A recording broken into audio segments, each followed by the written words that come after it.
O assassinato de Roger Ackroyd. Capítulo 5. O assassinato. Tirei o carro quase sem perder nenhum tempo, e dirigi rapidamente para Fernley. Saltei do carro e toquei a campainha impacientemente. Houve uma demora em responderem, e eu toquei mais uma vez. Ouvi então o ruído da fechadura e Parker, com o rosto impassível, praticamente sem nenhuma expressão, apareceu na soleira da porta. Entrei no saguão empurrando-o. Onde ele está? Perguntei vivamente. Perdão, senhor? Seu patrão, Sr. Ackroyd. Não fique aí me encarando, homem. Você avisou a polícia? A polícia, senhor? O senhor disse, a polícia? Parker me encarava como se eu fosse um fantasma. Qual é o problema com você, Parker? Se, como você diz, o seu patrão foi assassinado. Ele emitiu um grito sufocado. O patrão? Assassinado? Impossível, senhor. Foi minha vez de encará-lo perplexo. Você não me telefonou, menos de 5 minutos atrás, e me disse que Sr. Ackroyd tinha sido encontrado assassinado? Eu, senhor? Oh! De jeito nenhum, senhor. Eu não sonharia em fazer tal coisa. Você quer dizer que tudo não passa de uma brincadeira? Que não há nada errado com Sr. Ackroyd? Desculpe-me, senhor, a pessoa que telefonou usou o meu nome. Vou lhe repetir exatamente o que ouvi. É o Dr. Shepard? Parker, o mordomo de Fernley falando. Por favor, venha imediatamente, senhor. Sr. Ackroyd foi assassinado. Parker e eu nos olhamos perplexos. Uma brincadeira muito maldosa para se fazer, senhor, ele disse finalmente, em um tom chocado. Imagine dizer uma coisa dessas. Onde está Sr. Ackroyd? Perguntei de repente. Ainda no escritório, eu acho, senhor. As senhoras foram se deitar, o Major Blunt e Sr. Raymond estão na sala de bilhar. Vou dar uma olhada e falar com ele por um instante, disse. Sei que ele não quer ser perturbado novamente, mas esta piada estranha me deixou inquieto. Quero apenas ter certeza de que ele está bem. Muito bem, senhor. Deixa-me bastante inquieto também. Se o senhor não se opõe, gostaria de acompanhá-lo até a porta pelo menos. Não é incômodo algum, eu disse. Venha. Passei pela porta da direita com Parker logo atrás, atravessei o pequeno saguão, onde um pequeno lance de escadas levava ao quarto de Ackroyd no andar de cima, e bati na porta. Não houve resposta. Girei a maçaneta, mas a porta estava trancada. Permita-me, senhor, disse Parker. Com agilidade, para um homem de sua constituição, ele ficou de joelhos e olhou pela fechadura. A chave está na fechadura, senhor, disse, levantando-se. Do lado de dentro. Sr. Ackroyd deve ter se trancado e possivelmente adormeceu. Inclinei-me e verifiquei a afirmação de Parker. Parece tudo bem, eu disse, mas mesmo assim, Parker, vou acordar seu patrão. Não iria satisfeito para casa sem ouvir de seus próprios lábios que está bem. Ao dizer isso, eu sacudi a maçaneta e chamei, Ackroyd, Ackroyd, só um instante. Mas ainda assim não houve resposta. Olhei por sobre os ombros. Não quero alarmar os moradores da casa, disse hesitante. Parker adiantou-se e fechou a porta do grande saguão pelo qual entráramos. Acho que vai estar bem assim, senhor. A sala de bilhar é do outro lado da casa, as instalações da cozinha e os quartos das mulheres também. Eu acenei. Depois, bati freneticamente na porta e, me abaixando, quase berrei pelo buraco da fechadura. Ackroyd, Ackroyd. É Shepard. Deixe-me entrar. Mais uma vez, silêncio. Nenhum sinal de vida de dentro da sala trancada. Parker e eu nos olhamos. Olhe, Parker, eu disse, vou arrombar esta porta, ou melhor, nós vamos. Eu assumo a responsabilidade. Se o senhor acha, disse Parker, com grande hesitação. Eu acho sim. Estou muito alarmado com relação à senhora Croyd. Olhei em torno do pequeno saguão e levantei uma pesada cadeira de carvalho. Parker e eu a erguemos, um de cada lado, e a arremessamos. 1, 2, 3 vezes nós a lançamos contra a fechadura. Com o terceiro golpe ela cedeu e entramos aos tropeços dentro do escritório. A Croyd estava sentado como eu o havia deixado, na poltrona diante da lareira. Sua cabeça estava tombada de lado, e visivelmente, bem abaixo da gola do seu casaco, havia uma peça de metal brilhante e retorcida. Parker e eu avançamos até a figura reclinada imóvel. Ouvi o mordomo reter a respiração com um silvo agudo. Apunhalado pelas costas, ele murmurou. Horrível. Ele enxugou com um lenço a testa molhada de suor, e então estendeu a mão cautelosamente na direção do cabo do punhal. Você não deve tocar nisso, eu disse severamente. Vá ligar imediatamente para a delegacia. Informe-os do que aconteceu. E então avise Sr. Raymond e o Major Blunt. Muito bem, senhor. Parker apressou-se, ainda enxugando a testa perspirante. Fiz o pouco que tinha para ser feito. Fui cuidadoso para não desfazer a posição do corpo e para não tocar absolutamente na adaga. Não haveria nenhum benefício em fazê-lo. A Croyd estava claramente morto havia algum tempo. Ouvi então, do lado de fora, a voz do jovem Raymond, carregada de horror e incredulidade. O que você está dizendo? Oh! É impossível. Onde está o doutor? Ele apareceu impetuoso na soleira da porta, e então parou de repente, com o rosto muito pálido. Uma mão o empurrou, e Hector Blunt passou por ele entrando na sala. Meu Deus! Disse Raymond atrás dele. É verdade, então. Blunt veio direto até chegar à poltrona. Inclinou-se sobre o corpo, e pensei que, como Parker, ele iria pegar no cabo do punhal. Eu o afastei com a mão. Nada deve ser removido, expliquei. A polícia deve encontrá-lo exatamente como está.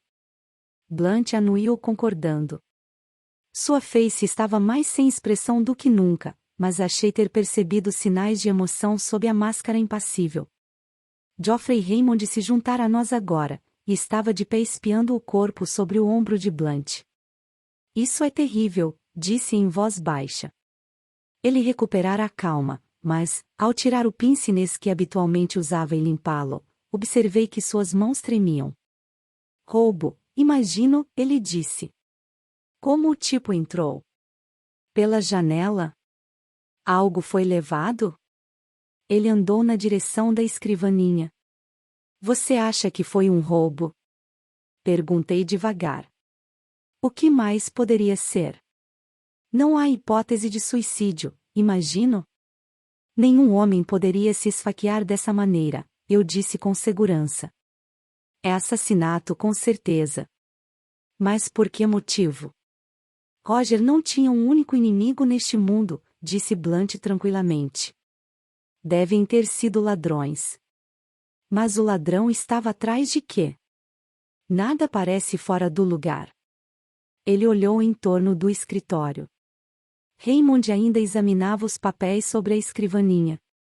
Nada parece estar faltando, e nenhuma das gavetas mostra sinais de ter sido arrombada, observou finalmente o secretário. É muito misterioso. Blunt fez um pequeno movimento de cabeça. Há algumas cartas no chão aqui, disse ele. Olhei para baixo. 3 ou 4 cartas estavam ali onde a Croyd as deixara cair mais cedo naquela noite. Mas o envelope azul que continha a carta de Sra. Ferrars havia desaparecido. Eu ia abrindo a boca para falar quando soou pela casa a campainha. Houve um burburinho confuso de vozes no corredor, e então Parker apareceu com um inspetor local e um policial. Boa noite, cavalheiros, disse o inspetor. Eu sinto muito mesmo por isso. Um cavalheiro tão bom quanto Sra. Croyd. O mordomo disse que é assassinato. Nenhuma possibilidade de acidente ou suicídio, doutor. Absolutamente nenhuma, eu disse. Ah. Um caso sério. Ele se aproximou do corpo. O corpo foi tocado? Perguntou severamente. Além de confirmar que a vida se fora, o que foi fácil, não mexi no corpo de nenhum modo. Ah. E tudo indica que o assassino escapou, por enquanto, pelo menos. Agora, contei-me o que aconteceu. Quem descobriu o corpo? Expliquei as circunstâncias com cuidado. Uma mensagem telefônica, você disse? Do mordomo? Uma mensagem que eu nunca proferi, declarou Parker com firmeza. Não cheguei perto do telefone durante toda a noite. Os outros podem confirmar que foi assim. Muito estranho isso. Parecia com a voz de Parker, doutor? Bem, não posso afirmar que tenha reparado. Veja, eu presumi que era. Naturalmente. Bem, você chegou aqui, arrombou a porta e encontrou o pobre Sr. Ackroyd desse jeito. Há quanto tempo diria que ele está morto, doutor? Uma meia hora pelo menos, talvez mais, eu disse. A porta estava trancada por dentro, você diz? E a janela? Eu mesma fechei e tranquei a pedido de Sr. Ackroyd mais cedo hoje à noite. O inspetor atravessou a sala em direção a ela e abriu as cortinas. Seja como for, está aberta agora, ele observou. Realmente, a janela estava aberta, a parte inferior estava completamente levantada. O inspetor tirou uma lanterna do bolso e iluminou ao longo do peitoril externo. Foi por aqui que ele passou com certeza, comentou, e entrou. Veja aqui. À luz da poderosa lanterna, várias pegadas claramente definidas podiam ser vistas. Pareciam de sapatos de sola de borracha. Uma particularmente nítida apontava para dentro, outra, sobrepondo-a ligeiramente, apontava para fora. Não podia ser mais evidente, disse o inspetor. Está faltando alguma coisa valiosa? Geoffrey Raymond sacudiu negativamente a cabeça. Não que possamos descobrir. Sr. Ackroyd não guardava nada de valioso neste cômodo. Disse o inspetor. Um homem encontrou uma janela aberta. Subiu por ela, viu Sr. Ackroyd sentado aqui, talvez ele tenha adormecido. O homem o esfaqueia por trás, fica nervoso e foge. Mas deixou seus rastros bem claros. Não teremos dificuldade em apanhá-lo. Algum estranho, suspeito, andou rodeando por aqui? Oh! Eu disse de repente. O que é, doutor? Encontrei um homem esta noite, assim que saí pelo portão.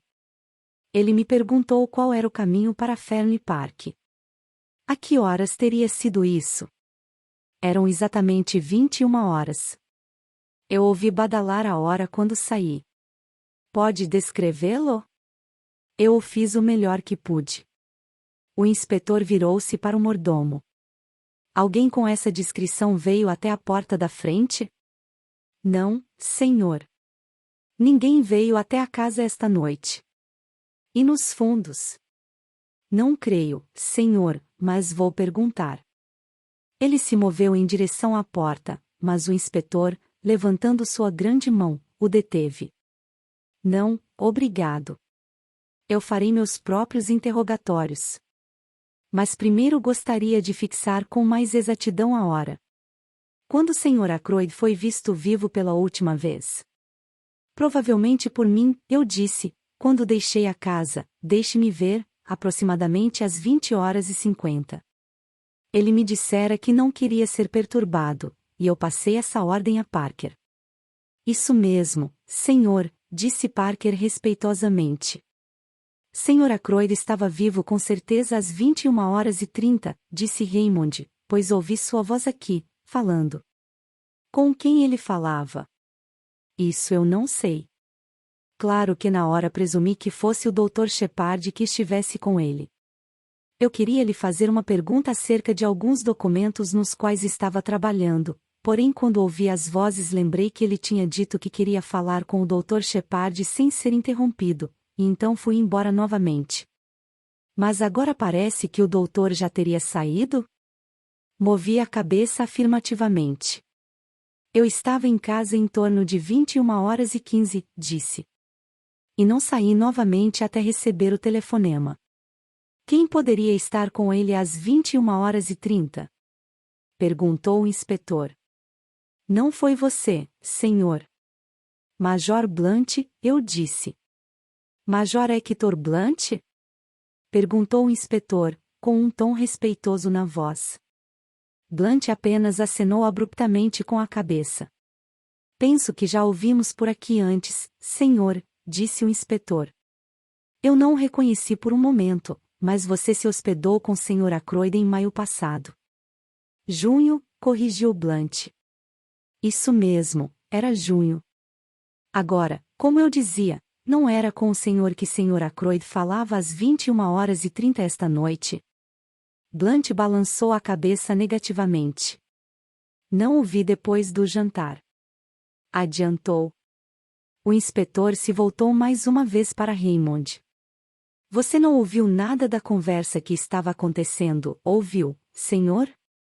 Eu entreouvi apenas um fragmento, disse o secretário, e, presumindo, como fiz, que fosse o Dr. Shepard com o Sr. Ackroyd, esse fragmento me pareceu bastante estranho. Do que me lembro, as palavras exatas foram as seguintes: Sr. Ackroyd dizia, os saques contra minha bolsa têm sido tão frequentes ultimamente, isso é o que ele dizia, que temo ser impossível concordar com seu pedido. Fui embora mais uma vez, é claro, portanto não ouvi mais nada. Mas fiquei intrigado porque o Dr. Shepard não pede empréstimo para si ou subscrição para os outros, eu concluí. Um pedido de dinheiro, disse o inspetor pensativo. Pode ser que tenhamos aqui um indício muito importante. Ele se voltou para o mordomo. Você diz, Parker, que ninguém foi admitido pela porta da frente esta noite? É o que afirmo, senhor. Parece então quase certo que Sr. Ackroyd tenha aberto a porta, ele mesmo, para um estranho. Mas não compreendo bem. O inspetor entrou em uma espécie de devaneio durante alguns minutos. Uma coisa é clara, ele disse com alguma demora, saindo de seu transe. Sr. Ackroyd estava vivo e bem às 21h30. Esse é o último momento que sabemos que estava vivo. Parker emitiu uma tosse discreta que fez com que o inspetor o olhasse imediatamente. Sim? Ele disse categórico. Se me permite, senhor, Senhora Flora ouviu depois disso. Senhora Flora? Sim, senhor. Seria aproximadamente 21h45. Foi depois disso que ela me disse que Sr. Ackroyd não deveria ser perturbado novamente esta noite. Ele pediu a ela que lhe desse esse recado? Não exatamente, senhor. Eu estava trazendo uma bandeja com soda e uísque quando a Sra. Flora, que acabava de sair deste cômodo, me parou e disse que seu tio não queria ser perturbado. O inspetor olhou para o mordomo com uma atenção maior do que lhe dispensara até aquele momento. Você já tinha sido alertado para o fato de que Sr. Ackroyd não queria ser perturbado, não foi? Parker começou a gaguejar. Suas mãos tremiam. Sim, senhor. Sim, senhor. Foi isso mesmo, senhor. E, mesmo assim, você estava se propondo a fazê-lo? Eu tinha esquecido, senhor. Pelo menos, quero dizer, eu sempre lhe levava uísque e soda naquele horário, senhor, e lhe perguntava se precisava de algo mais, e pensei, bem, eu estava apenas cumprindo um hábito de forma mecânica. Foi naquele instante que começou a me ocorrer que Parker estava suspeitosamente agitado. O homem tremia e se retorcia. Disse o inspetor. Devo ver Sr. Ackroyd imediatamente. Por ora vamos deixar esta sala exatamente como está. Posso voltar aqui depois de ouvir o que Sr. Ackroyd tem a me dizer. Apenas tomarei a precaução de fechar e trancar a janela. Com isso feito, tomou o caminho para o corredor e nós o seguimos. Ele parou por um instante, ao olhar para o alto do lance de escadas, e falou então por sobre os ombros com o policial. Jones, é melhor você ficar aqui. Não deixe ninguém entrar neste cômodo. Parker se interpôs respeitosamente. Se me permite, senhor. Ao trancar a porta que dá no corredor principal, ninguém terá acesso a esta parte da casa. Esta escada leva apenas ao quarto e ao banheiro de Sra. Croyd. Não há comunicação com a outra parte da casa. Existia uma porta antigamente, porém Sra. Croyd mandou bloqueá-la. Ele gostava de sentir que sua suíte era inteiramente privativa. Para esclarecer e explicar a disposição, produziu um rápido esboço da ala direita da casa.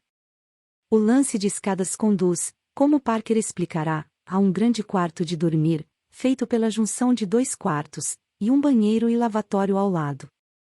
O inspetor compreendeu a disposição com uma olhadela.